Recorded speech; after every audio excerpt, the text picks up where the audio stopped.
बातम्यांचा बुलंद आवाज महा 24 तास।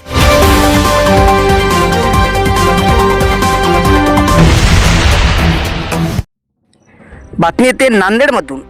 आरक्षणाच्या मागणीसाठी नांदेडमध्ये मराठा समाज आक्रमक। मराठा समाजाचा अर्धापूर परभणी रस्ता रोखला। तब्बल 2 तासापासून महामार्ग रोखल्याने वाहतूक विस्कळीत। मनोज जरांगे पाटील यांच्या समर्थनात नांदेडमध्ये मराठा समाजाने रास्ता रोको आंदोलन केले। अर्धापूर ते परभणी हा राष्ट्रीय महामार्ग मराठा आंदोलकांनी अडवला आहे। नांदेड जिल्ह्यातील मालेगाव येथे हे आंदोलन सुरू आहे। मराठा आरक्षणाच्या मागणीसाठी मनोज जरांगे पाटील यांनी अंतरवाली सराटे येथे आमरण उपोषण सुरू केले आहे। त्यांची तब्येत खालावत चालली आहे, परंतु अद्याप सरकारने त्यांच्या मागणीची दखल घेतली नाही।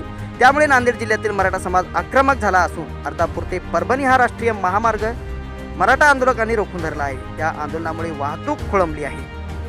अंतरवाली सराटी येथे मनोज जरांगेचे उपोषण चालू आहे आणि त्याच समर्थनात मालेगाव येथे आमचे 4 बंधू आमरण उपोषणासाठी बसलेले आहेत।